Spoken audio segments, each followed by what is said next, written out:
Muy buenos días. Muy buenas tardes. O muy buenas noches tengan todos ustedes, mis queridos amigos. Espérenme. Mis queridas amigas. Y por supuesto, claro que sí, todos ustedes los que están en el medio. Bienvenidos una vez más a tu programa favorito, El Círculo de Lectura, con su amigo Barbitas. Y estamos aquí para continuar con esta, tristemente, en mi opinión profesional, mediocre pieza de la literatura política mexicana, La herencia, que trata sobre la arqueología supuesta sobre la sucesión presidencial en México. En realidad lo que hemos estado leyendo es una serie de entrevistas a modo, porque ya vamos en la segunda. Primero leímos la de... Oye, afortunadamente se me olvidan sus nombres. Luis Echeverría. Y ahora estamos leyendo la de López Portillo, ¿no? De terror, güey. O sea, de terror. No sé qué es lo que me da más miedo. El modo del periodismo en México, ¿no? De la maquinaria de prensa del gobierno, de la máquina de propaganda gubernamental. O lo que pasó, güey. O sea, estamos haciendo entrevistas, estamos leyendo entrevistas de los que estuvieron, vivieron, participaron, fueron partícipes, planeadores de masacres como la del 68, el Halconazo y toda esa época bien chingona, güey, del gobierno en México. La famosa dictadura perfecta del PRI. Y fíjate, güey, que el otro día, pues la neta sí hice pues la triste tarea, ¿no? De investigar un peso sobre el autor, unos 50. Güey, en su biografía dice que fue hasta miembro del Partido Comunista de México. O sea... Tú no tienes la culpa, mi amor, de que el mundo sea tan feo. Pero sí tienes la culpa de no hacer nada, hijo del haber. Así que sin más por el momento, ni preámbulos estúpidos que no te importan, te doy las gracias a ti por venir y por estar del lado del internet, en el que no estamos encueradas bailando ni hablando de los demás. Bueno, en este caso sí. ¡Chingao! Pero la historia no es chisme porque está escrita.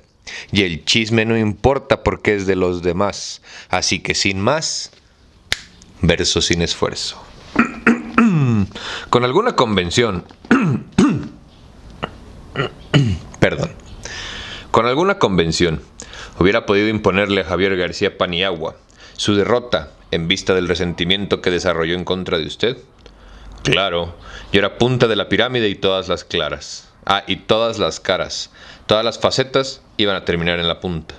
Hubiera sido absolutamente imposible que una convención, para lo que no había estatutos que la pudieran manejar, hubiera podido resolver un problema que estaba calculado todavía para que lo resolviera el presidente de la República, con esa función delicadísima, totalmente metajurídica, totalmente metaconstitucional.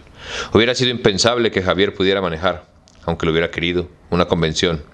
No habría circunstancias, no había momento político, no había peso específico fuera de lo que significaban dentro de las líneas de las Fuerzas Armadas, sobre las cuales el presidente de la República tenía un control institucional, como afortunadamente ha sucedido desde la época en que esto empezó a trabajar.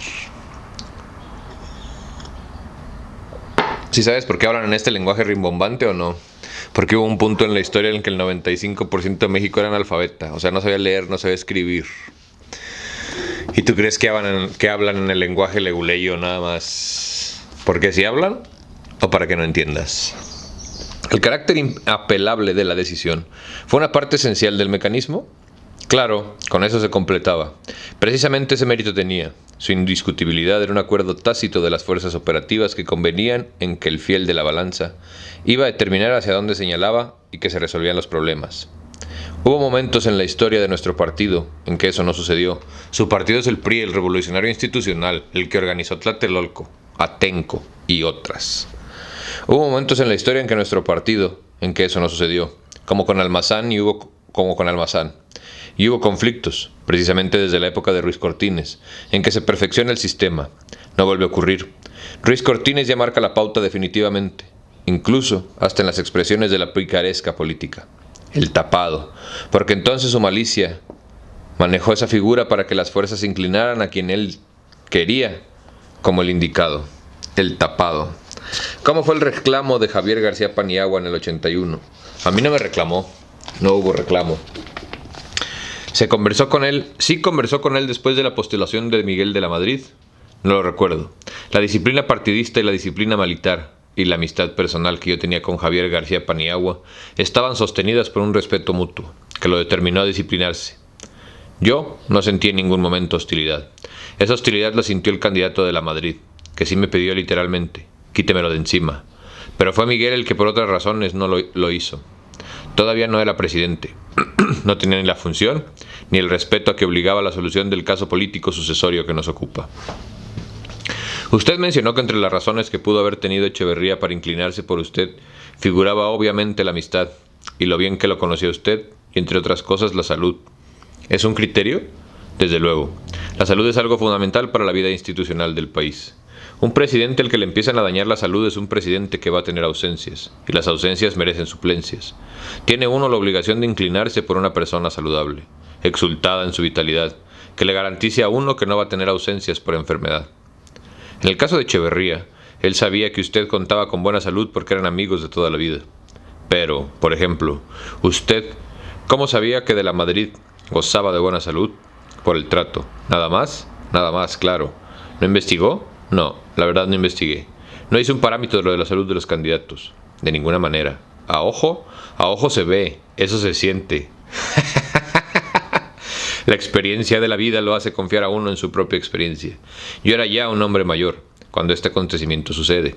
Ya estaba sobre los 60 años. La juventud del candidato fue una razón que tuve que tomar en cuenta, porque no podía yo designar o intervenir en la selección de un contemporáneo, porque iba a ser de 62 a 68 años.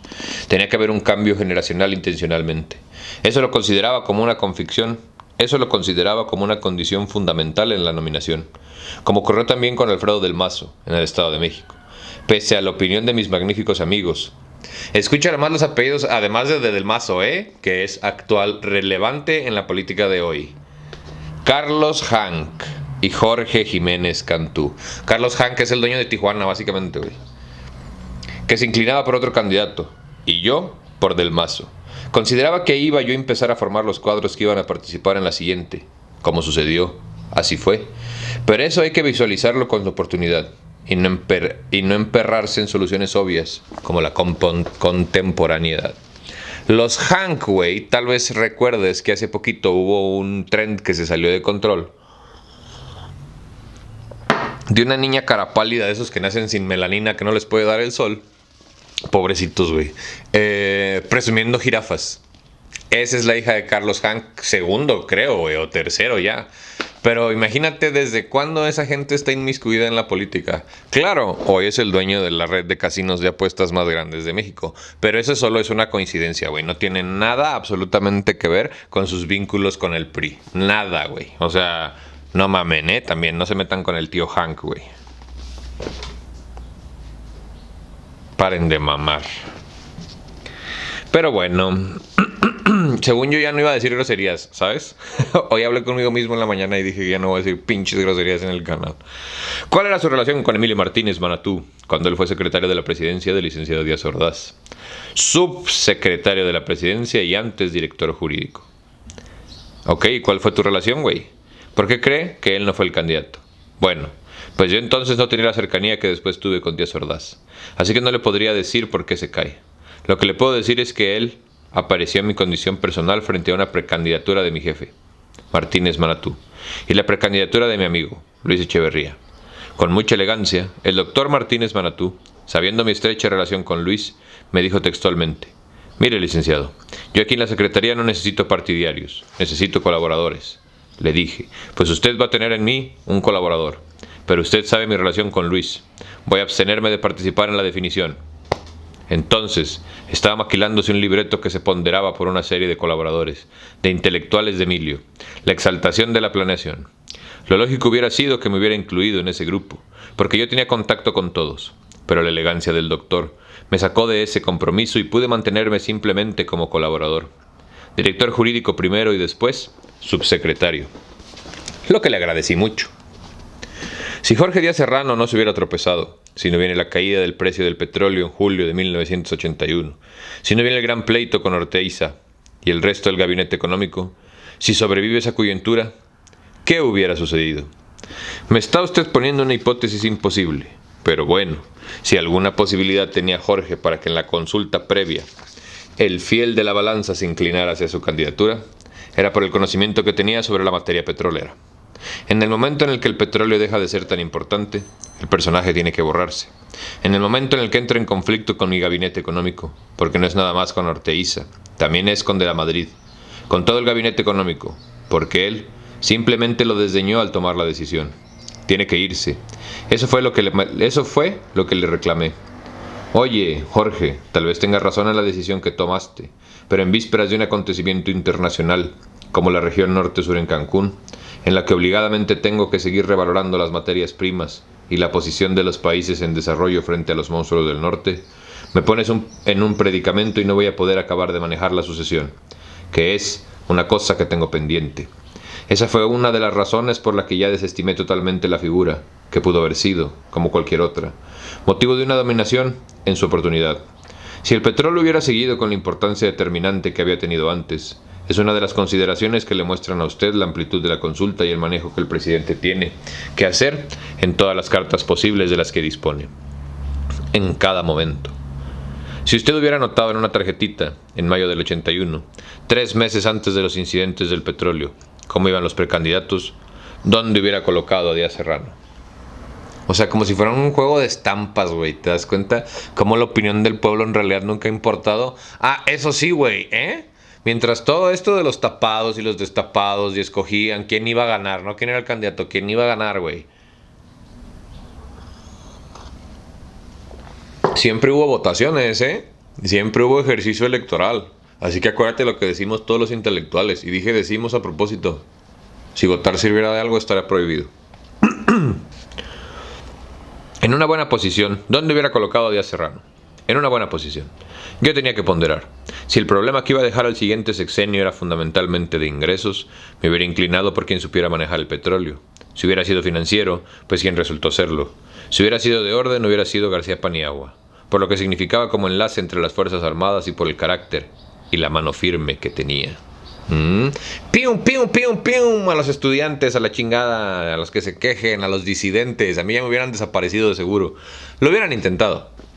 ¿Díaz Serrano figuraba entre los 3 finalistas? Pues no llegaría tan lejos. Estaba en la aproximación. Desde el punto de vista de afecto, ¿sí era el hombre más cercano a usted? Bueno, en afecto, tanto él como mi compadre Pedro Ojeda, pero confianza de amistad vieja. Desde luego con Jorge, si eso fuera un peso determinante en la valoración y el movimiento de la fiel balanza. Pero eso es tal vez lo que menos pesa, por lo menos en mi caso. No es cierto, mentira detectada, Le reconocemos las verdades y también vamos a reconocer las contradicciones. Preguntas atrás habla de su excelente relación con el caballero y habla de cómo necesitaba a alguien que fuera leal y que fuera su amigo. Nunca habla de sus capacidades para gestionar el país, ni mucho menos de sus capacidades para gestionar las secretarías o, por ejemplo, la UNESCO a la que manda a otro de sus amigos. Y ahorita está diciendo que la amistad nunca fue determinante para la selección de los candidatos. ¿Ustedes creen que somos pendejos? ¿O que no nos damos cuenta? ¿O que todavía controlan a la prensa? Pues sí, pero a mí no. ¿Cuándo decidió usted quién se iba a quedar? Poco después de esa situación. Yo quería tomar la decisión. Después de Cancún. Quería tomar la decisión o anunciarla después de Cancún. Quisiera tomarla y anunciarla después de Cancún, para tener un manejo más amplio de un problema que yo estimaba como fundamental para el país. La Norte-Sur iba a tratar problemas que no podía resolver aquí adentro y que tenían que plantearse como problemas de afuera. Su trascendencia tuvo entonces una pobre calificación. A la larga va a tenerla. Anótenle, güey, hay que investigar qué pasó en Cancún, porque según yo, Cancún tiene como 50, 60 años de existir como estado. Y estos güeyes alrededor, si lo piensas, es como la época, güey. Entonces, ¿qué pasó en Cancún en esa época? Chéquenle. Vamos, vamos, vamos. Dora, Dora, Dora, la barbona. ¿Usted hubiera querido tomar la decisión después? ¿Puede recordar cuándo se decide finalmente por De la Madrid? ¿Cuándo se lo dice a él? ¿Cuándo lo decide en su mente? Quiero hacer un paréntesis cultural hablando de Dora la Exploradora. Si alguno de ustedes conoce a Dominican Dora de TikTok, dígale que estoy enamorado de ella. Que si quiere podemos tener hijos y todo. ¿Hubiera querido tomar la decisión después? ¿Puede recordar cuándo se decide finalmente por De la Madrid? ¿Cuándo se lo dice a él? ¿Cuándo lo decide en su mente? ¿Es tan sutil la toma de decisión? La decisión va formándose en forma tan sutil que no me dejó huellas precisas de secuencia. Simplemente le puedo decir que para la fecha en que se lo comuniqué a Miguel, unos 15 días antes, una semana antes, ya estaba conformada. ¿No más tiempo antes? No más tiempo antes. ¿Por lo del proceso o por qué dudó? Más que por la duda, porque en el momento en el que anuncia uno la sucesión resuelta, el manejo del país varía cualitativamente. Ya el sol está por ponerse y están haciendo otro, y los acomodos políticos empiezan a suceder con la fuga hacia el sol que nace. Uno por mantener el control del país el mayor tiempo posible, la retarda lo más que se pueda, hasta que ya. ¿Hay una demora psicológica en la decisión? ¿O una renuncia a tomarla? Pues no renuncia, francamente. Inconveniencia. No por uno mismo, sino por el país. Porque empieza a dificultarse incluso el manejo del gabinete, el manejo de las fuerzas políticas actuantes, el manejo de las decisiones. Empieza a nacer otro sol, empieza a surgir otra fuerza, que de alguna manera la quita para tomar las decisiones fundamentales que todavía vienen y que yo advertía en las épocas más duras de mi mandato. No por uno mismo. No es ese fanatismo de poder ni mucho menos. Es conveniencia política de decisión. ¿Sí? O que en realidad no tienen ninguna autoridad. ¿No?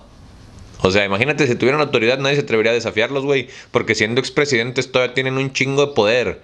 O sea, no creas que cuando les quitan la banda presidencial se les quita el poder, güey. No, al contrario, carnal. Saben dónde están enterrados todos los muertos. Tienen más poder que cualquier ojete de la política mexicana, güey.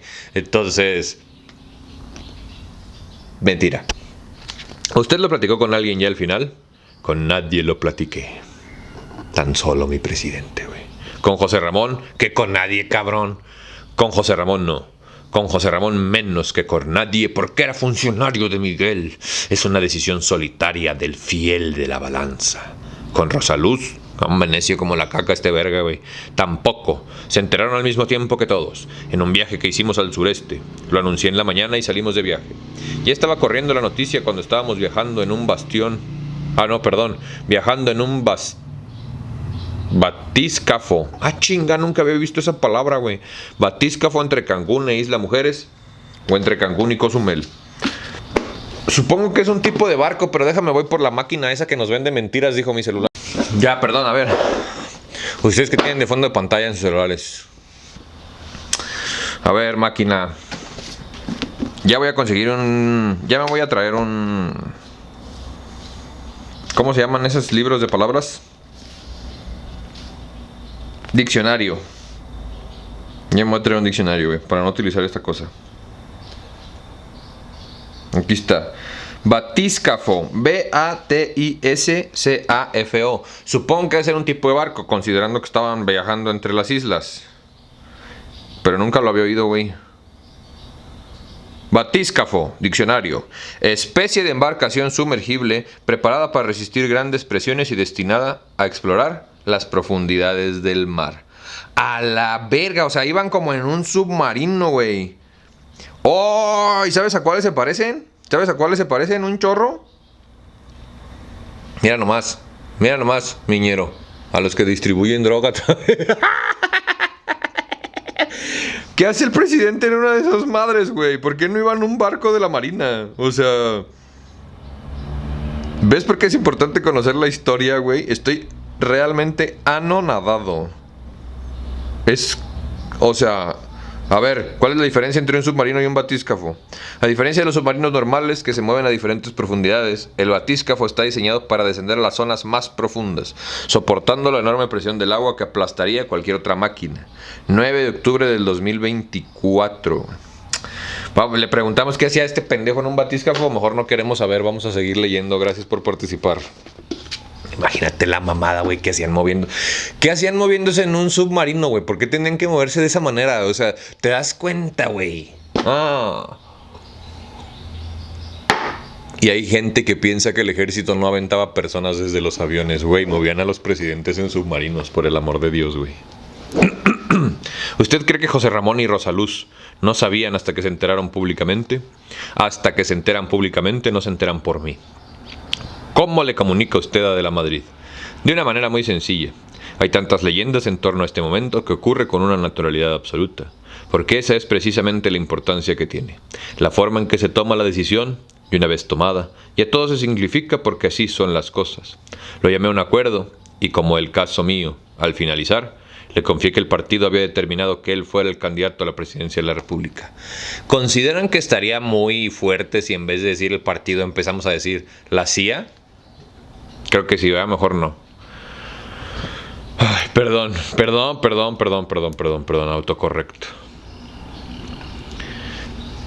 Que el partido había determinado que él fuera el candidato a la presidencia de la República. Con toda sencillez, en la oficina de Los Pinos. Ahí cerca estaban los sectores y le dije, ahí están los cabezas duras del sector del partido. Vamos a legitimar su investidura. ¿Habló usted con los perdedores? Nah, porque no estaban enterados de su consideración. De ninguna manera. Hubiera sido un protocolo absurdo. De ninguna manera con ninguno había compromiso. Wink, wink. ¿No daba usted explicaciones? Entonces dar explicaciones era una formalidad no prevista, ni útil siquiera. La vida familiar, ¿fue un criterio importante o no lo era?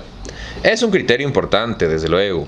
En el caso de Miguel, estaba garantizado por el conocimiento personal que tenía yo de su señora esposa. ¡Y travieso! Que merece todo mi respeto y que estaba muy interesada en la carrera de Miguel, de tal suerte que era una garantía de que ese aspecto iba a ser irreprochable. De nuevo, sin investigar, bueno, era innecesario. La notoria armonía matrimonial de Miguel y Paloma. No le buscó más de lo que usted sabía, no le busqué más de lo que yo sabía. Una familia que entonces la conocía como irreprochable y eso lo consideraba. Claro, no fundamental, sino como accesorio. Digamos, pues claro, la mujer en esa época ¿qué era? Un accesorio. No ha cambiado mucho, nomás que ahora se encueran por gusto. Ni se ofendan, es la verdad. Y si se ofenden, pues qué mazapanes, güey. Cámbiense de canal, están en el lugar incorrecto, bebés. Pero no te vayas, tal vez aprendas algo.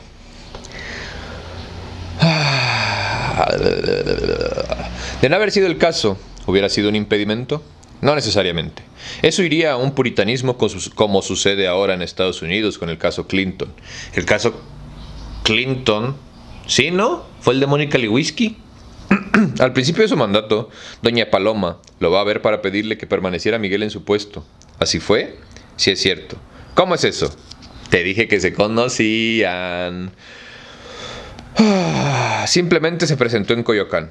Una dama muy respetable con una misión muy explicable. Y le garanticé el destino administrativo en la responsabilidad de su marido. Me pareció un muy bonito gesto de una mujer con su marido. Por eso admiro a la señora. Entre otras cosas. Honorabilidad pecuniaria. Tenía información por mi propia experiencia y por indagaciones. Es así, ahí sí. Claro, no había ningún rumor de la honorabilidad de Miguel. Ahí sí se hizo indagaciones. Ahí sí se hacen indagaciones. ¿A todos o solo al bueno? Pues a los que va siendo necesario. Pues en este caso, ya sabemos a quiénes. A Miguel, desde luego. Prácticamente todo mi gabinete estaba sujeto a escrutinio y no tenía dudas de la honorabilidad de los fundamentales.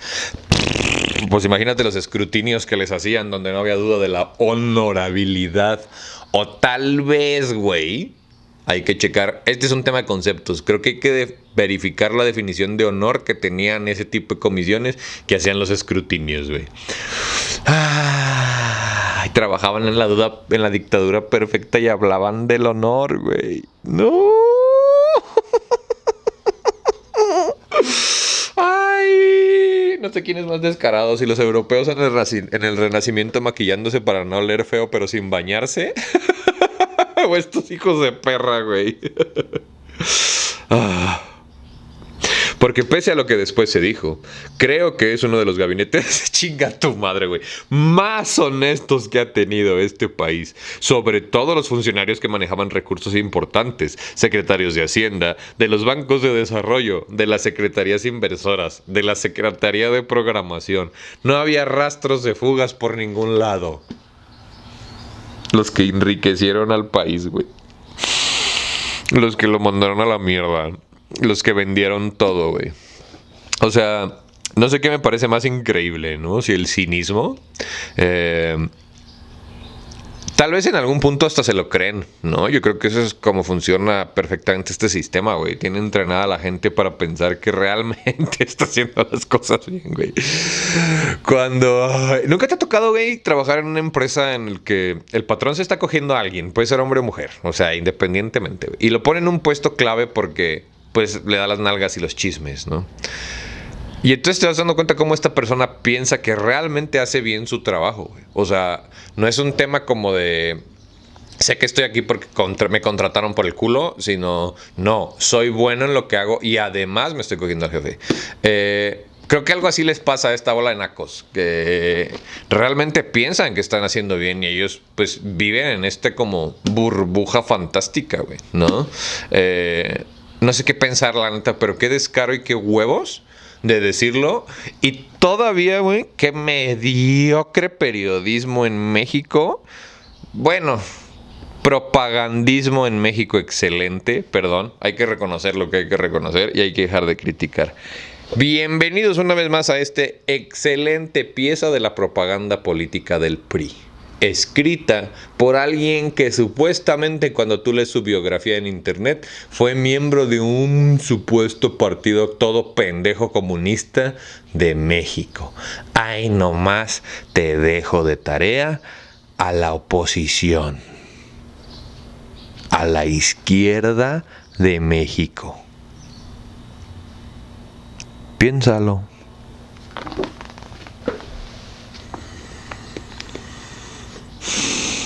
En el caso de la Madrid y de otros 2 o 3 más, ¿sí investigó? Sí, le soy franco. Sí hicimos investigaciones, por lo menos yo. ¿Le parecieron concluyentes? Definitivamente. No era cubrir nada más una fórmula. Eran indagaciones serias, claro que sí. Y en efecto, ¿le pareció todo en orden? Suficiente, todo en orden. ¿Y fue un factor el que usted se sintiera seguro y que pensara que su obra, su persona, su familia, estaban en buenas manos? Su obra, güey. Su obra. No, de veras, güey. Chinga tu madre cada vez que respires, Castañeda Guzmán. Ay, ay, ay, ay, ay.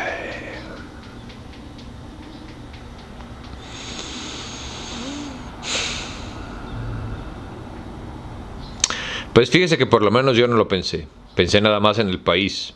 No lo consideré. Jamás lo consideré. Desde luego no me inclino para nada a la decisión. Yo no lo tomé en cuenta. El hecho, por ejemplo, de que José Ramón trabajara con De la Madrid, ¿no le daba una cierta inseguridad de que lo trataría bien? Tampoco, no al revés. José Ramón es su hijo, como al que le critican tanto a un expresidente que su hijo no se dedica a la política. Este sí trabajaba en la política. Ay, qué casualidad, creo que los dos se llaman José Ramón, ¿no? Casualidad, ¿eh? Por ejemplo, que José Ramón trabajara de la Madrid, ¿no le daba una cierta seguridad de que lo trataría bien? Tampoco. No, al revés.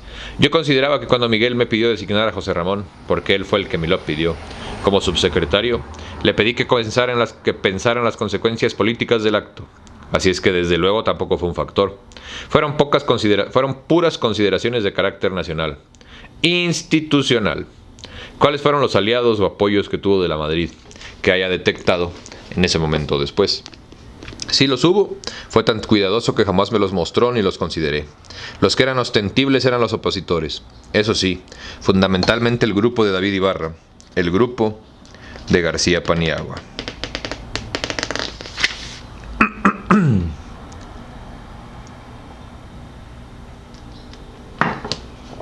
¿Vinculados a precandidatos? ¿No a fuerzas políticas? De ninguna manera. ¿No hay aliados? Sí es cierto, sí los hay.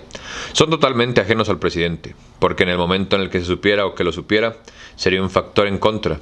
Si suponía yo, por ejemplo, que había una simpatía entre Miguel y García Paniagua, que podríamos considerar que esa simpatía o relación positiva permitiera después manejar una proyección interesante entre los dos. Pero no sucedió así, porque Miguel me pidió expresamente que se lo quitara de encima. Fueron sus palabras expresas. ¿Y usted sintió que podían entenderse? Yo creía que se iban a entender. Muñoz Ledo cuenta que él lo buscó a usted en un momento determinado y le dijo: ¿por qué no me considera a mí? Es cierto. ¿Cómo fue? Fue un movimiento o una expresión de audacia de Porfirio, una manifestación de su vocación política. Y desde luego, consideré imposible tomarla en serio por la posición que tenía un hombre que había salido de mi gabinete, que ya no tenía ningún manejo dentro de las tradiciones políticas fincadas a partir de Ruiz Cortines. Hubiera exigido un trabajo de proyección, que hubiera significado dificultades en el caso de que hubiera yo admitido la necesidad de un personaje como Porfirio, que tiene tantos derechos y méritos como cualquier otro. Hubiera necesitado un trabajo preelectoral muy especial. Por eso no lo consideré, y porque nunca había pensado en él, y porque no iba a ser recibido con naturalidad con que un funcionario que en ejercicio iba a ser recibido, como ocurrió, porque la proyección de Miguel fue relativamente fácil, y su legitimación no tuvo ninguna sombra. Fue una decisión perfecta, limpia, la cuidó en forma extrema, fue en cierto hecho, no lo consideré seriamente, pero sí, con toda la oportunidad me lo dijo. Se dice que había una especie de división en su entorno más cerca, no sobre los candidatos, que sus dos hermanas apoyaban más bien a García Paniagua. Nunca me enteré, porque nunca se atrevieron a ponerme nada, ni siquiera a hablar del tema. Jamás. Después me enteré de que tenían simpatía por García Paniagua, especialmente Margarita. Es probable que Alicia también, pero nunca se atrevieron a manifestarme absolutamente nada. ¿Usted no tuvo la impresión de que le ayudaban en alguna medida? Veía que tenían simpatía y cercanía con él, pero eso no pensaba en mi ánimo, porque no son de las consideraciones que toma en cuenta el fiel de la balanza. Y a la inversa, José Ramón, ay güey, y Rosaluz, déjenme ver cuánto falta para ver si nos alcanza un capítulo o dos. No, así se hacen dos. José Ramón y Rosaluz, tampoco. Ninguno de los dos se atrevió a hacer manifestación alguna. Fue una decisión propia. Me respetaban profundamente y no se atrevieron a decir nada. Fue una sorpresa para ellos como para todos. ¿Cuándo conoció usted a García Paniagua? Lo conocí en mi campaña, si mal no recuerdo. Lo conocí en Coyoacán. ¿No lo conoció en la subsecretaría de la presidencia, con Martínez Manatú? No, tal vez lo habré visto.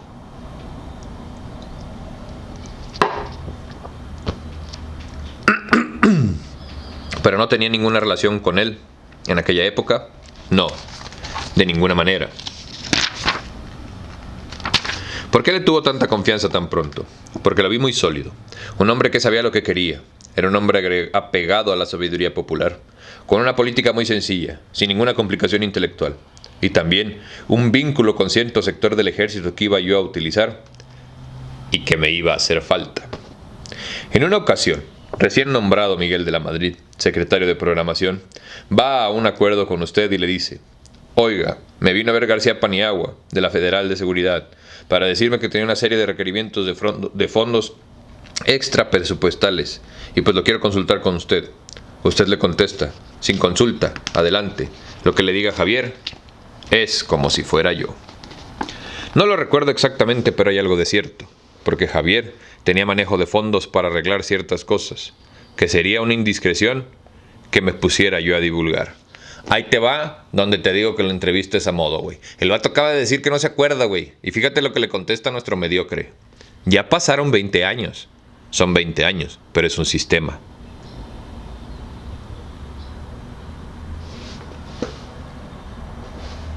Y aquí, con este sistema,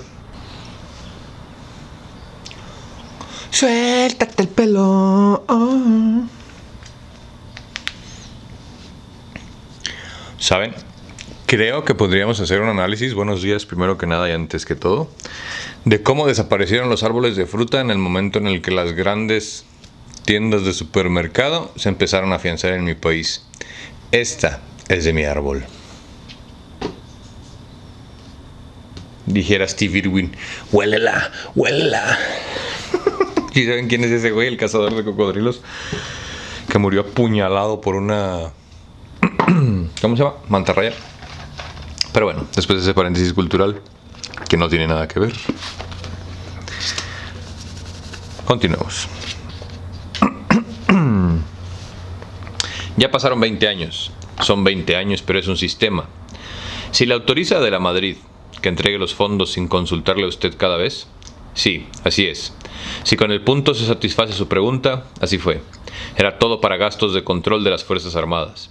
Eso, fundamentalmente. Ajá. Usted no lo usa como una cuña en gobernación. Primero contra Gutiérrez Barrios, subsecretario, y luego contra Reyes Heroles. Preguntas a modo. No, de ninguna manera. Yo no manipulo la política. No tenía experiencia en esas cuestiones. Y a mí, Gutiérrez Barrios siempre me dio la mejor impresión. Estaba yo creando, tal vez, una fuerza paralela. Ahora me doy cuenta. Una fuerza paralela dentro de la Secretaría de Gobernación. Pero de ninguna manera era una cuña intencional. Ajá. También a mí me dijo una ex vieja que me había puesto el cuerno sin querer, güey. Si le llegaron a usted las versiones de que desde ese momento Javier había establecido una relación amistosa de colaboración cercana con doña Margarita y de alguna manera la protegía de Reyes Heroles, sí, Chucho tenía características misóginas. ¿Ves? No le gustaban las mujeres funcionarias y pese a que Margarita era mi hermana, tenía ciertos rasgos no cordiales con ellas. Así lo sentía Margarita y siempre le estaba coartando alguna decisión que ella tomaba. Hablemos de nepotismo.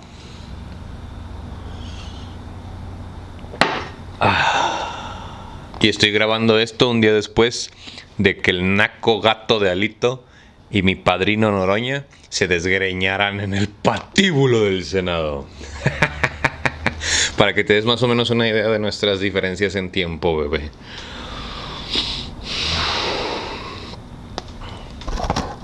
¿Cómo estableció Javier García Paniagua su relación con Margarita y para qué efectos? Creo que llegó a apreciarla bien, y Margarita a él. Yo no podía afirmar que por protegerla de Reyes Heroles tal vez simplemente la respaldaba. Pero sí se hicieron amigos en gobernación. Sí, se hicieron amigos en gobernación. ¿Y doña Margarita le comentaba a usted esta colaboración estrecha? Pues no me la comentaba. Yo no hablaba mucho con Margarita, no tenía tiempo. Cuando teníamos acuerdo hablábamos de lo que teníamos que hablar. Pero nada más. Entonces, ¿para qué metiste a tu hermana a la política? ¿Para no hablar con ella o sí con? Ella no le comentó más adelante de los retratos que mandó a hacer de Javier García Paniagua, de Miguel de la Madrid y del profesor Álvarez. ¿Qué retratos? Unos cuadros. Pues yo lo ignoro totalmente. He visto el que mandó a hacer de la Madrid y el de García Paniagua sé que existe. Se los regaló a cada uno de ellos. Margarita, mi hermana, pues es una sorpresa. Es una sorpresa lo que dice usted. No sabía. Le voy a preguntar. Además, un cuadrito de esos no se vende en 3 pesos, ¿eh? Luego les explico cómo funciona el arte en México, pero en otro canal para que no me censuren. Viene a esto a colación porque es evidente que Javier García Paniagua se enoja cuando no sale de candidato. Y es evidente que se siente engañado. Pues posiblemente, yo no lo registré así. Simplemente me explicó el desencanto, porque se creía con posibilidades. Sin duda por la relación con mi hermana, asumiendo que mi hermana la mayor influía en mí, cosa que jamás pasó por aquí. De ninguna manera. La amenaza que García Paniagua profiere contra José Ramón López Portillo, después del destape, vía Gilberto Fierro, ¿no le llegó a usted nunca? Nunca. ¿Nunca se lo comentó José Ramón? Es la primera noticia que tengo. Jamás me lo comentó. ¿No fue un motivo suyo de molestia con Javier García Paniagua? No supe. ¿Está usted convencido de que escoge a De la Madrid por la cuestión financiera y porque los otros se habían quedado en el camino? Fundamentalmente, porque iba a dejar un problema financiero en el país, en el que amenazaba caída de precios e inestabilidad monetaria, y tenía que dejar una firmeza política acrecentada por la expropiación de la banca. Por la expropiación de la banca, o sea, convirtieron el Banco Nacional en fuerza privada. Pero eso fue después. Mi decisión, le repito, como un fiel de la balanza, fue fundamentalmente por reflexiones de este tipo. No, hombre, güey, ¿cómo se atreven a decir que...? En fin. Y las regresiones negativas sobre los demás... No sé cuál he interrumpido más, si este o el de la visión de los vencidos, pero el de la visión de los vencidos también me revuelve las tripas, güey. Y no sé cómo pueden ustedes ser tan tibios. Y las reflexiones negativas sobre los demás, pues no llegaban a ser negativas. Simplemente la excelencia del candidato de la Madrid fue la que destacó. No necesariamente por contraste, sino por suficiencia, digamos. Al final, ¿hubiera podido decidirlo de otro modo? ¿O en realidad las cosas ya estaban muy encaminadas? Pues ya estaban encaminadas, pero hubiera podido decidir de otro modo. No había nada que lo impidiera. ¿Surgen dudas después? ¿Me equivoqué? ¿No vaya a ser que me haya equivocado? Bueno, cuando expropió la banca, el candidato ya no era Miguel. Hubiera yo escogido a otro candidato. Fue hasta entonces cuando naturalmente tuve las dudas nacidas de la comunicación que le hago de la medida. Que fue en el último momento, antes de dar mi informe. Mando a Pepe y él me cuenta la escena en la que Miguel dice: bueno, ¿qué le voy a decir a mis amigos fulano y sultano? Entonces digo: ah, caray, no es solidario con esta medida. Es una medida que voy a tener que consolidar constitucionalmente para que sea más firme. Y ahí tomó la decisión de hacer la reforma constitucional pertinente. La reforma constitucional viene a raíz de la relación de Miguel de la Madrid, en gran parte. Ahí sí duda, claro. Ahí sí ya pienso que el candidato resultante de la expropiación bancaria y el control de cambios no iba a ser un financiero relacionado con todas las fuerzas tradicionales. Pero ya eso era otra cosa porque ya estaba lanzado, y no había más que apoyarlo firmemente para que la transmisión fuera perfecta y la legalización absoluta, como sucedió. No tuvo ningún problema de legitimidad. Porque acuérdate, si el voto sirviera de algo estaría prohibido. Si no, ¿por qué escogen ellos al sucesor? Y como quiera había votaciones, güey. En un país tan extenso y grande como México me estás diciendo que antes las arreglaban, pero ahora ya no. No, jefe, no me despida, ahora sí voy a trabajar. O no, empleado, no te vayas, ahora sí te voy a tratar bien, güey.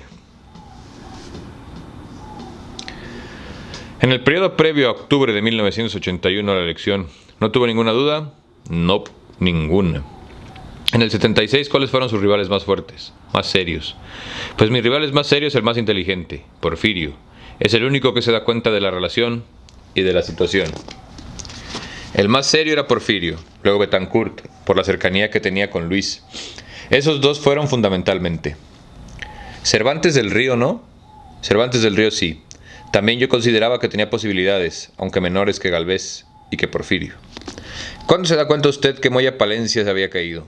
Cuando empieza de alguna manera a manifestarme Luis que voy a ser yo. Hasta entonces mantenía mi partidismo a favor de Moya. ¿Usted fue partidario de Moya? Se suponía que iba a ser y que tenía cualidades suficientes para poder serlo, por su inteligencia, brillantez y manejo político. Ha dicho el licenciado Moya Plasencia que siendo usted presidente y él director de Fonatud, una vez en la casa de Ixtapa, usted le comentó que le tenía mucho cariño a esa casa, porque ahí Luis Echeverría de alguna manera le había comunicado la decisión a su favor. ¿Así fue?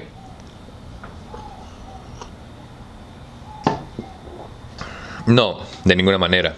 Todo sucedió en Los Pinos. Desde la primera noticia que ahora entiendo fue conforme al modo de ser de mi amigo. Era un anuncio del que, de algún modo, se inclinaba por mí. Nada fuera, sucedió en Los Pinos. Le hice esta misma pregunta al licenciado Echeverría.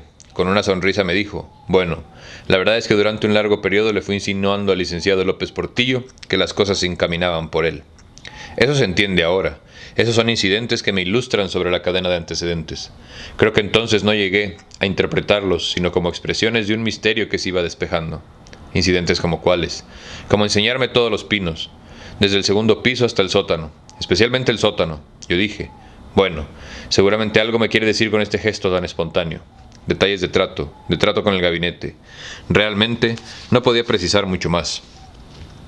Don Luis decía que en muchas ocasiones trató de hablar con usted de temas que no eran de su estricta incumbencia en tanto como secretario de Hacienda, y de otros temas que trataban en acuerdo o en otras pláticas, en aviones, en viajes, y que eso él lo consideraba como una señal. Otra señal, ahora me acuerdo. Siendo yo secretario de Hacienda, me llevó a un viaje que hizo con el Shah de Persia, e indujo una conversación sobre las reformas administrativas que le interesó mucho al Shah. Estaba ahí Luis, efectivamente. Ese hecho de que me haya llevado con el Shah primero y después que yo haya acompañado al Shah a su viaje por algunos lugares de la República me indicaban algo. Yo entendía que se me quería indicar algo. Ahora lo puedo decir, porque ahora lo asocio a una cosa que ya ocurrió. Entonces no sabía exactamente qué implicaba.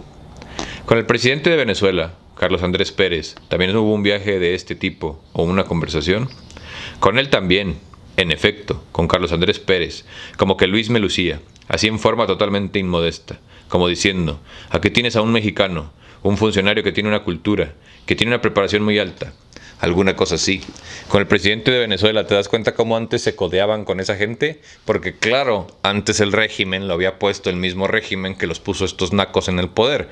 Después de la revolución chavista, pues, ¿no? Y hoy terminamos en Maduro. Nada más, antes de que te llenes el hocico de hablar mal de Venezuela, te recuerdo, güey, que es el país que más petróleo tiene en el mundo, inclusive que los árabes. Y es uno de los más pobres. Ahí tú dime por qué. Le pasa algo parecido como a Cuba.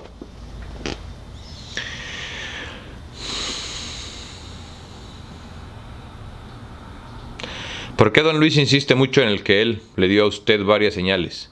Dice, no, yo le di muchas señales al licenciado López Portillo y él lo entendió muy bien. Lo entiendo ahora, cuando suceden no. En el momento yo veía un trato preferencial, pero Luis, que es tan especial, podía interpretarlo de una u otra manera. Cuando sale la filtración Excelsior del impuesto patrimonial en el 75, se le echa a usted encima a la prensa, en un autobús en Toluca, don Luis le dice, de unas declaraciones de prensa, ande, anímese. ¿Cómo fue eso? Simplemente así como lo dice.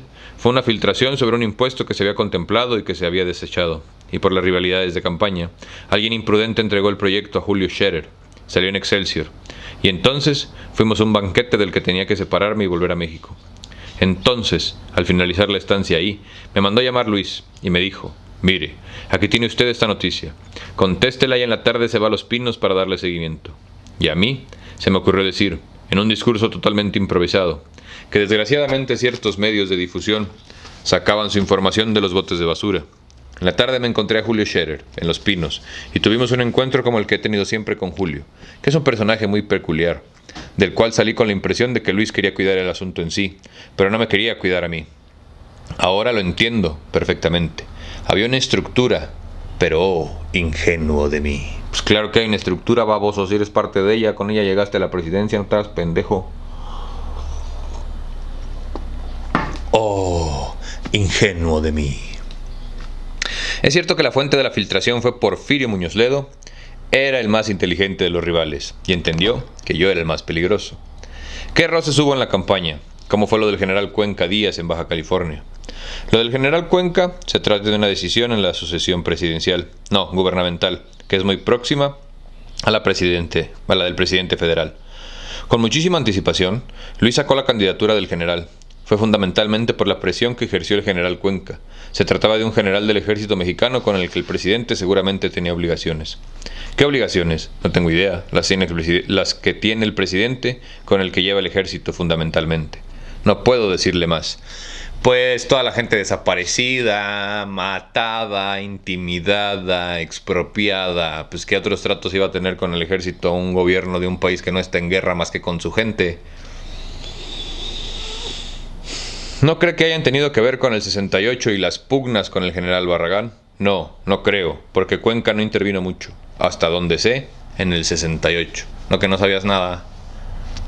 No, pero el general García Barragán sí, y había sido un adversario del licenciado Echeverría. Pues sí, pero eso sería dentro de la estructura del ejército. Solo así se entendería.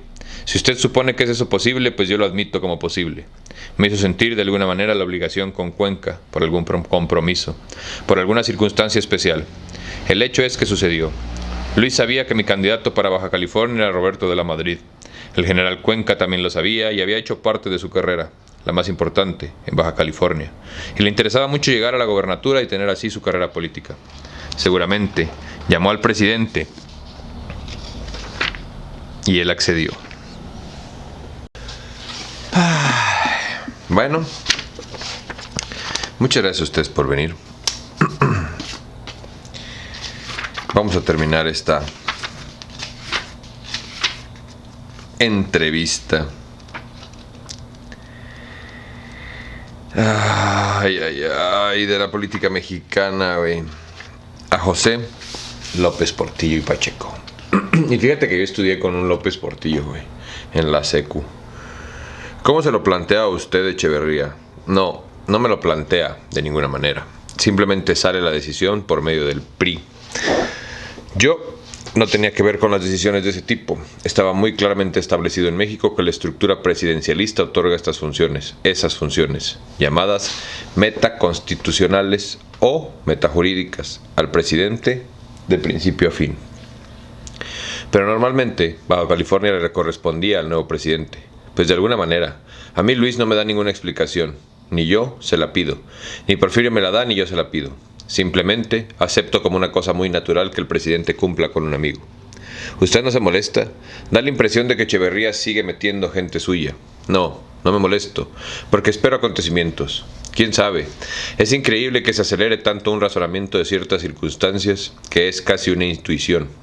En Baja California, de todas maneras, tuvimos regularidad.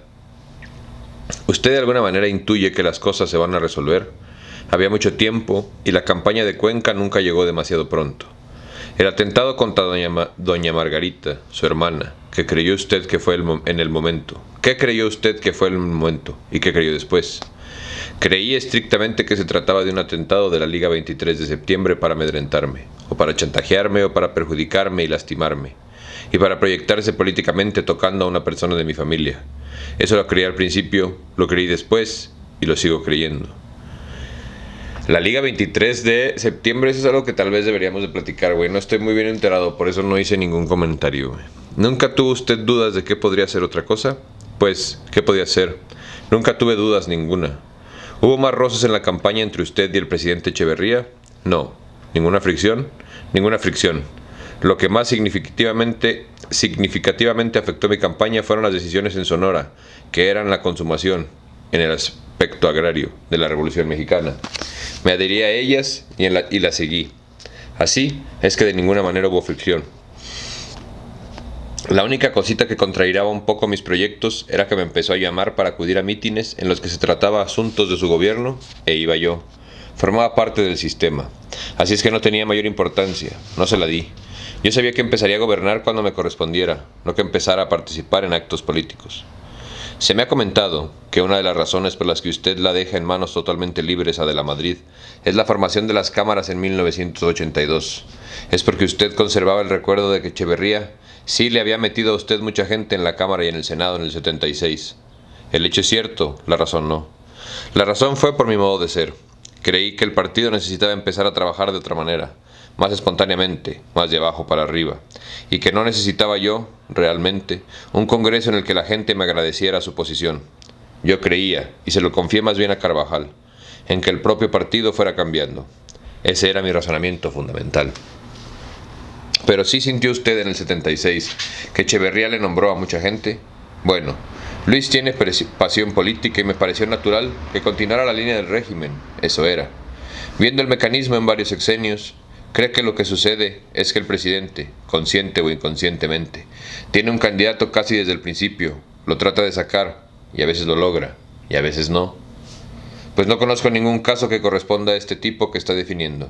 En mi caso, yo tenía otros prospectos de origen y que incluían a Moctezuma, a Carlos Tello y a los demás. Fueron las circunstancias las que me hicieron ir cambiando y poniendo la sucesión en mi gabinete de modo tal que no me fuera a quedar sin cartas. La formación del gabinete es el momento más difícil, más solitario. Definitivamente, porque está uno pensando que entre ellos va a salir el próximo presidente. Eso tampoco se consulta con nadie, con absolutamente nadie. De los que usted nombró al principio, había 3. De los que yo puse de origen, pues tenía yo a Moctezuma, a Tello, tenía algún otro. ¿A Díaz Serrano? No, a Díaz Serrano todavía no, hasta que demostró su enorme eficiencia.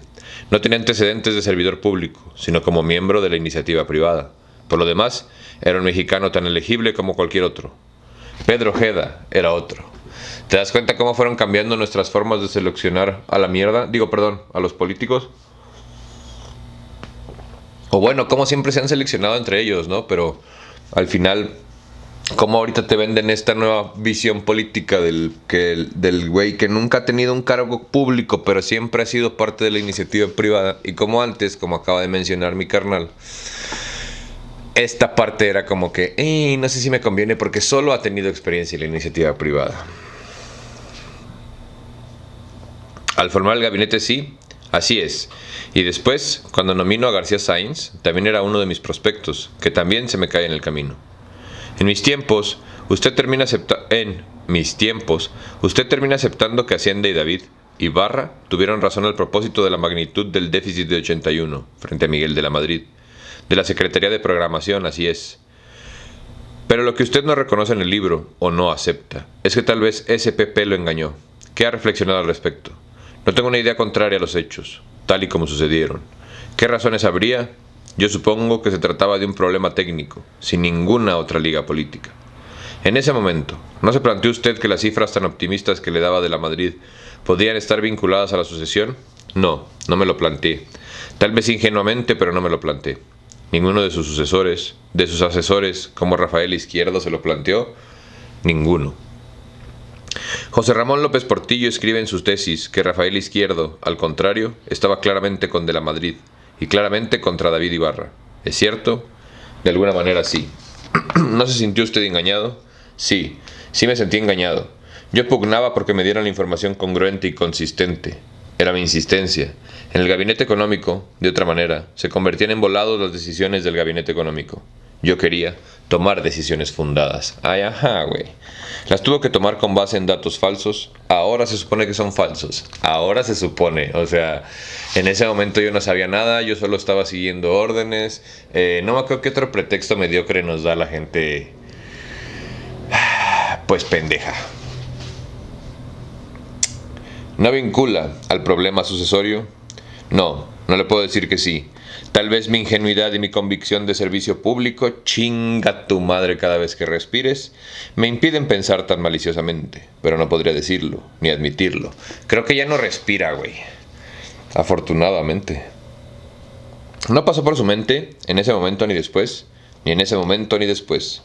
José Ramón dice que si usted hubiera aceptado las cifras de Ibarra, que el déficit iba a ser más grande, entonces hubiera tenido que hacer un recorte más duro, y el recorte lo tenía que hacer de la Madrid, no Ibarra. ¿Usted tenía conciencia de esta dinámica? No, hasta ahora se me ocurre.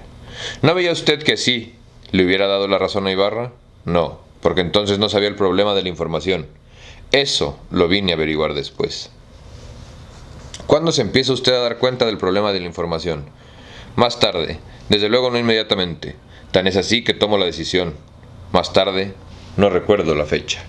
Ah, no, pues sí, güey, gracias por la mediocre pieza de la literatura política mexicana que estamos leyendo. Ay, ¿quién dijo eso?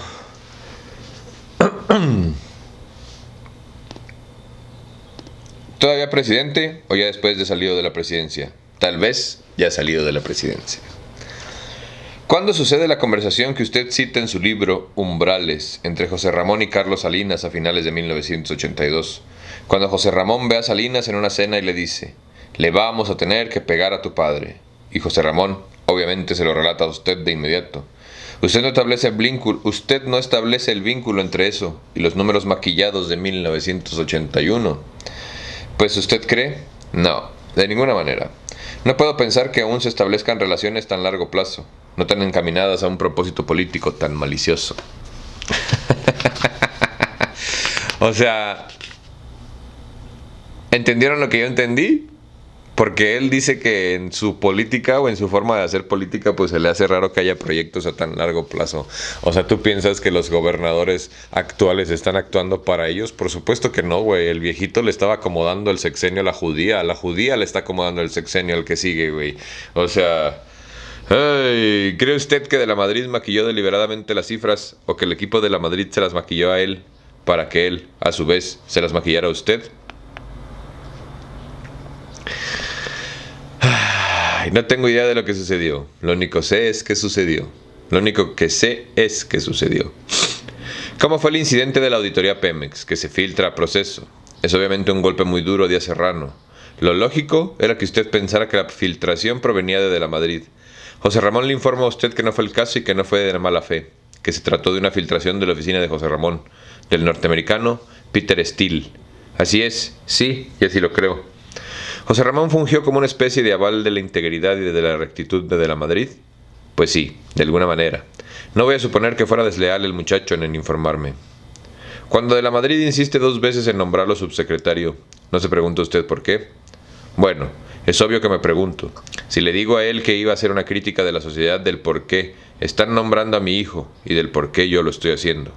Pero Miguel me insistió en que era por la capacidad profesional de Pepe, y me pareció injusto no permitir que culminara la carrera de él, que estaba haciendo un estupendo trabajo de nepotismo, de documentación, y podía seguir haciéndolo como subsecretario. Yo comprendí, y así lo tratamos con Pepe, que iba a ser un poco prematuro y que, como se dice en la picaresca política, se iba a quemar.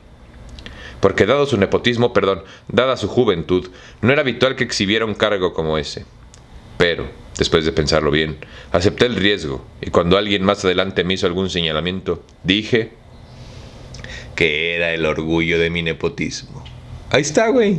Ahí está escrito, güey. Te lo juro que no lo leí, ni lo inventé, ni exageré, ni estoy de pinche víbora exagerada, güey, mentando madres de esta pinche gente mugrosa que tuvimos en el poder político. Aquí está, güey.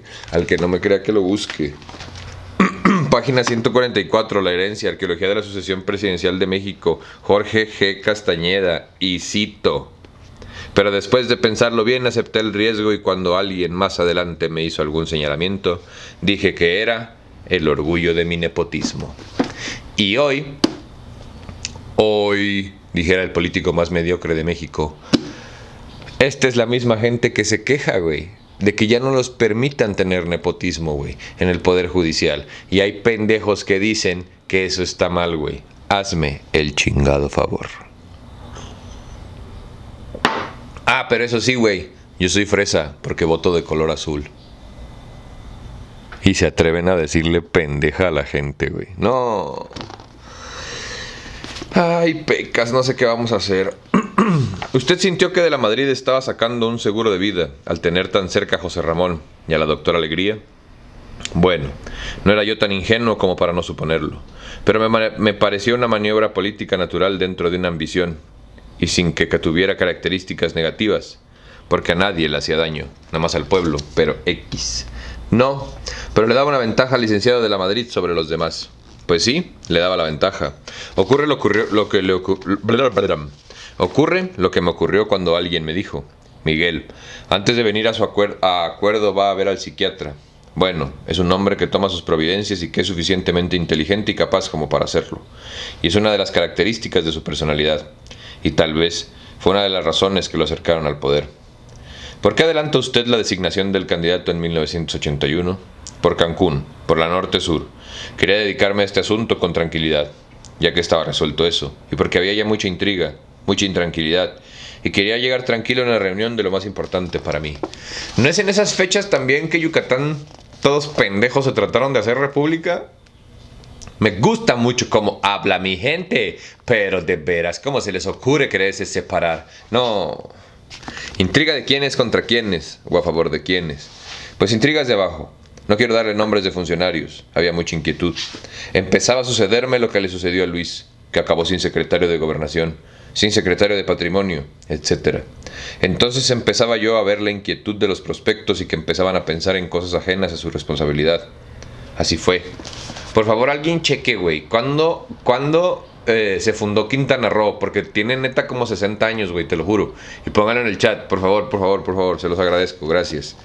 ¿Y usted no tuvo ninguna señal de que Javier García Paniagua se estaba moviendo en el ejército? No. ¿De que quería adelantar las cosas y presionarlo? No. Al contrario, tenía la impresión de que era absolutamente leal, y por esa razón era un posible prospecto. Usted había dicho lo contrario, que quería hacer la designación después de Cancún, para llegar con toda la fuerza de la presidencia a Cancún. ¿Por qué tanta incidencia en Cancún, güey? Chécame las fechas, por favor. Sí, pero a última hora pensé que era mejor llegar con el problema resuelto y no tenerlo como pendiente en Cancún. O sea, en un solo pequeño párrafo ya sé que el libro está mediocremente escrito, güey, pero fíjate. 1, 2, 3, 4, 5, 6, 7, 8, 9, 10, 11, 12, 13, 14, 15, 16, 17, 18, 19, 20, 21, 22, 23, 24. De 24 palabras, 2 son Cancún, güey. De 3 frases, en 2 líneas aparece Cancún, güey. Y después, en la respuesta, 1, 2, 3, 4, 5, 6, 7, 8, 9, 10, 11, 12, 13, 14, 15, 16, 17, 18, 19, 20, 21. En 21 palabras, una vez aparece Cancún, güey. O sea, en 1, 2, 3, en 4 frases, en 3 líneas aparece la palabra Cancún. ¿Por qué es tan importante? ¿Qué pasó? Porque ahí sí lo sé, güey. Ayúdenme a investigarlo. ¿Sí saben investigar o no? Vas a buscar Cancún, José López Portillo, 1981. Y me dices qué te sale. Gracias por participar. Gracias por venir. ¿No eran más bien esas intrigas de las que me habla? Bueno, era todo. ¿Por qué culpa de la inflación en 1979-1980 a David Ibarra vía el IVA. Yo no le echo la culpa a Ibarra porque la decisión del IVA no es una decisión de Ibarra, sino mía. Y me la he hecho como culpa mía, no de Ibarra. Ibarra era uno de los que estaban a favor de que estableciéramos el IVA. El único que estaba en contra era Rafael Izquierdo. En el análisis para atrás me doy cuenta de que ahí se rompió la disciplina inflacionaria. Pero no le echo culpas a David, no es un funcionario. Si es culpa de alguien es mía. El IVA no era una cosa vinculada a la personalidad de Ibarra, sino a todo el gabinete. ¿Ves? ¿Ves desde cuándo pagas ese impuesto estúpido por consumir? Porque lo pagas tú por comprar cosas. Entonces explícame cuál es el propósito de ese impuesto, además de, como siempre, salvar al gobierno mediocre de sus pésimas decisiones. Y si lo extrapolas a una versión más pequeña, ¿cuántas veces en tu trabajo o en tu escuela o en la escuela de tus hijos no te han dicho es que el presupuesto no alcanza y hay que cooperar?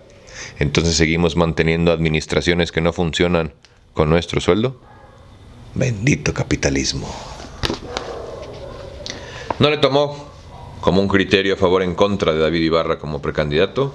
No, eso es totalmente ajeno. Algo que no fue ajeno es que usted convocó a Oscar Lewin y lo regañó. Creo que sí, porque era una de las cuestiones que estaba moviendo, enturbiando el agua. ¿Él estaba fomentando demasiados ataques contra De la Madrid? Así es. Me parecía precisamente que era una de las cosas que me estaban enturbiando el agua y deformándome la función pública de uno y de otro, de Hacienda, de programación, y que las quería tener totalmente disciplinadas y ordenadas. Había decisiones importantes que se tenían que tomar. Además, empezaban a regatear aspectos desagradables. ¿Sí le hizo daño eso a David Ibarra? Pues de alguna manera sí. En su libro Umbrales, usted comenta que ya siendo presidente de la Madrid, usted lo va a ver y le pide que actúe en contra suya en lugar de en contra de sus colaboradores, específicamente en contra de Jorge Díaz Serrano. Fue a propósito de Díaz Serrano. A propósito de Jorge, se rumoraba que iban a acusar a Jorge y yo creí elemental abogar por él con el presidente y explicarle que la acusación que le hacían respecto a los barcos había sido un problema de oportunidad. Él vio la oportunidad de adquirir algo indispensable que no estaba en el mercado ordinario. Nunca una maniobra para hacerse de dinero, que Jorge era incapaz de ello, y que si alguien tenía que responder por eso, era yo, porque yo lo había autorizado y que procediera contra mí. Entonces me dijo muy enfático, no sería político. Fue cuando le pedí que se actuara con mi amigo, con estricto apego a derecho. Si algún reproche tengo que hacerle a De la Madrid, es que no se procedió con derecho, es que se procedió contra derecho. Oh, pues no que era incapaz de hacer algo malo tu amigo súper honesto. Hasta me da coraje pelearme contra un libro, güey, pero si no los cuestiono yo, güey, al parecer no lo va a hacer nadie. ¿Usted siente que fue más allá de lo necesario en romper para estabilizar, que es la fórmula suya? Yo creo que sí. Pienso que el tratamiento que le hicieron a Jorge Díaz Serrano hubo algo más, mucho más, incluso que la llamada renovación moral que lanzó De la Madrid. Siempre me pareció que procurar la moral desde el Estado era regresar a tiempos superados por el derecho. El Estado moral fue el Estado medieval inquisitorial, pero el Estado de derecho es otra cosa, y cuando se establece, como se ha implementado al atacar una moralidad, se está atacando el pasado. Habló la dictadura perfecta. Y en términos generales, cree que la actitud del régimen de la Madrid, ya no frente a Díaz Serrano en lo particular, sino en general frente a usted y su régimen, rebasó el ámbito de romper para estabilizar? Pues probablemente sí. Fue más riguroso, radical, desagradable que lo que había acontecido antes. Evidentemente. ¿Quién fue el responsable? No lo sé. En Umbrales, usted en todo caso apunta que el emisario, si no el responsable, fue Carlos Salinas. ¡Culo! No lo sé. Y ya retrospectivamente, sí, porque Salinas sí te manda a matar, ¿eh? Salinas, yo no tengo nada malo que decir hasta así, güey. Te quiero mucho. Nunca me hará daño, nunca me pondré en una situación de riesgo, y si aparezco muerto misteriosamente fueron estos hijos de perra. Y ya retrospectivamente, ¿de dónde cree usted que venía tanto afán en romper con su régimen? Yo lo atribuyo a que mi régimen terminó con el prestigio de la banca ante los grupos de izquierda que inquietaban a una persona en el sistema y que entonces, de algún modo para quitarnos ese prestigio, es la hipótesis, se me acusó de lo que yo reprochaba a las clases empresariales. enriquecimiento indebido, sacadólares, etc. Todo lo que se anunció contra mi prestigio. Entonces creo que algún funcionario lo aconsejó, o alguien que tuvo la fuerza suficiente para actuar.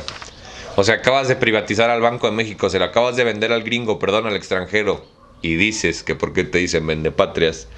¿No tiene usted una idea clara de quién pudo haber sido? Pues no tengo idea clara como para hacer una acusación. Nunca lo ha hablado con De la Madrid, nunca lo he hablado. Ni con colaboradores cercanos que también hayan sido amigos suyos. No, tampoco. Ni con el licenciado Salinas, ni con Rojas, ni con Bartlett, ni con nadie. ¿Te das cuenta que cuando hablan de Salinas siempre es el licenciado Salinas? Le tienen miedo, güey. A Salinas sí hay que tenerle miedo. Su hijo sugiere que si usted hubiera nacionalizado la banca antes, digamos, 8 o 10 meses antes, y como se lo llegaron a plantear Tello, Orteiza, hubiera sido no solo una decisión más estratégica y menos coyuntural, sino también una decisión que hubiera comprometido al candidato, cualquiera que haya sido. ¿Usted está de acuerdo con esta interpretación?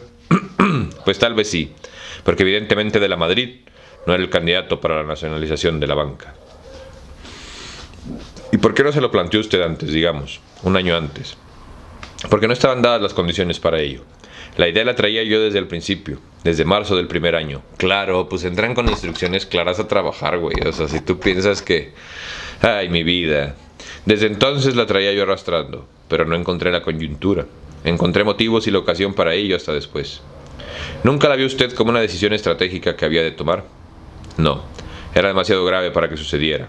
Tenía que haber razones muy específicas para justificarla. Y había claro que por supuesto que generar estas razones, güey. O sea, ¿tú crees que la situación para la nacionalización, para la privatización de la banca fue una coincidencia? Claro que no, güey. Fue algo que construyeron. Te recuerdo que son o eran los que controlaban el país por entero. No había oposición, güey. Un poquito como le está pasando ahorita a Morena, ¿no? Ahí nada más para que se den una idea de cómo el que no conoce su historia la está repitiendo. Perdón, me dejé llevar. Está condenado a repetirla.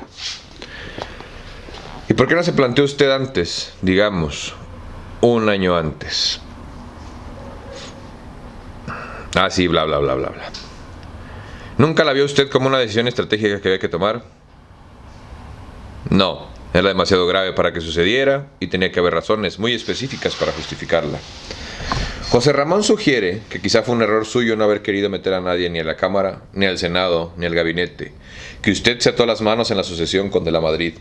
Sostiene que fue un error, porque usted quedó desprotegido. Lo mismo me han dicho muchos políticos, acudiendo que un presidente saliente se cubre las espaldas con el Congreso. Y esto por lo menos funciona en el primer periodo. Pero yo quería que el PRI funcionara mejor. Pregúntale a Lito Moreno cómo van, hijo. Y las mismas razones que tuve para no meterme en la nominación con Echemerría, las tuve para no meterme en la nominación de la Madrid. No te creemos, la neta. Pero, aunque no fueran perseguidos penalmente o legalmente, sino políticamente, quedaron desempleados, marginados. Bueno, esas estructuras son nocivas para el país, porque precisamente una de las características del presidencialismo es que se ejerce el poder durante 6 años, transcurridos los cuales llega otro poder, y es la renovación lo que le da esperanzas al país. Hoy nomás esa mamada, perdón, pero hoy nomás esa mamada, es la renovación lo que le da esperanzas al país, lo que desahoga. Lo lógico es que se remueven los cuadros. No tenía yo por qué garantizarles empleo a mis colaboradores. Sentí una obligación mayor con el país que con mis colaboradores. Ojalá y me esté escuchando alguien, güey, de los que están encargados de educar a las gentes o a las personas que estudian, porque gentes está mal dicho, ciencias políticas en México. Chinga tu madre, güey, por enseñarles esto. Y no enseñarles a quejarse, a reclamar la verdadera historia política de tu país. Chinguen a su madre ustedes escuelas por tratar mediocres como esta persona, güey. Gracias a ustedes el país está como está.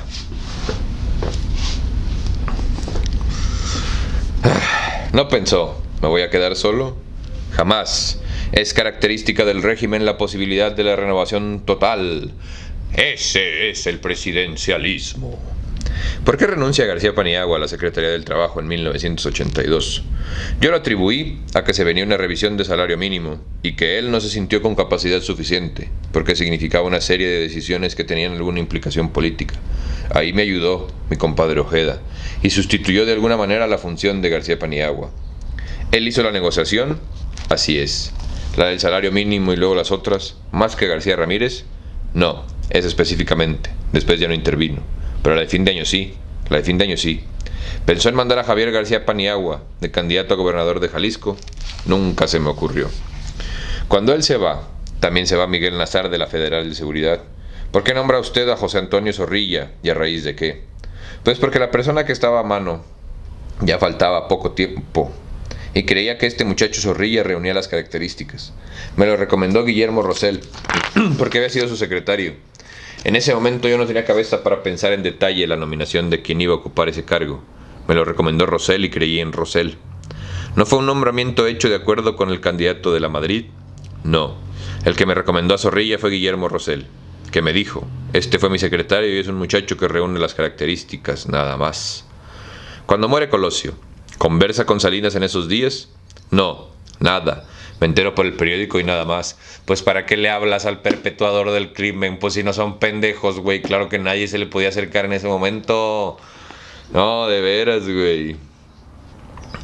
¿No le consulta usted qué hacer? Nunca. ¿No le invita a desayunar? No. Ese no es el estilo del presidencialismo mexicano. Aquí está mal. Debería decir presidencialismo priista. Pero bueno. ¿Y usted tampoco se acerca? No intento. No, de metiche no, ni de metiche me llaman. Pues pa' que te embarras, güey. Mira nomás la pinche cabeza de miedo, güey. ¿Y no manda usted de recados ni en un sentido ni otro? Lamento el hecho profundamente. Los acontecimientos por venir los intuyo y eso es todo. No tiene ninguna vinculación con los Pinos en esos días, ni en un sentido, ni en otro, ni en un sentido, ni en otro. Y no sé si soy yo, güey, que soy bien hater de esta gente, pero se me hace que nuestro autor decide terminar las entrevistas pues de una manera muy mediocre, güey, como todo su libro. Como que no hay punchline, güey, ¿sí entiendes? O sea, cabrón, nos tienes construyendo toda una forma y una etapa y nos metes un poco, sí, al pensamiento de estas personas. Los ayudas bastante, claro que sí, no te preocupes, sabemos que te estaban pagando por esto y que estabas lavando dinero a través de este libro, que seguramente muchísimas de las copias que se vendieron las compraron las oficinas del PRI, pero no te preocupes, aquí estamos para leerlo y analizarlo y platicarlo, ¿no? Pero, ¿cómo después de estar, güey, 2 horas, hora y media, entrando en la psique y platicando y leyendo y aprendiendo sobre esta persona, en este caso López Portillo, terminas con una pregunta tan pendeja como esa, güey? O sea, ¿por qué no haces un cierre, un closure, güey? O sea, algo más interesante de estas personas, porque aunque hayan hecho bien o mal su trabajo y sean polémicas o no, pues güey, tienen cosas importantes que decir. O sea, es el hijo de su puta madre que más robó en México, ¿no? O sea, tiene el puesto más alto de ladrones del país. Entonces, claro que por favor nos hubiera interesado saber un poquito más, o que hubieras tenido un poquito más de decencia en tu manera de hacer literatura, pero bueno, yo sé que no se les puede pedir mucho a ustedes. Muchísimas gracias a ustedes por venir a tu ejercicio de resistencia cultural favorito. Te recuerdo que el que no conoce su historia la está repitiendo. Perdón. El que no conoce su historia está condenado a repetirla. Muchísimas gracias a ti por venir. Yo soy Barbitas. Y ponte verga, bebé. Nos vemos a la próxima. Y recuérdalo siempre, que chingue a su madre el PRI. Y arriba el América, pero de un palo.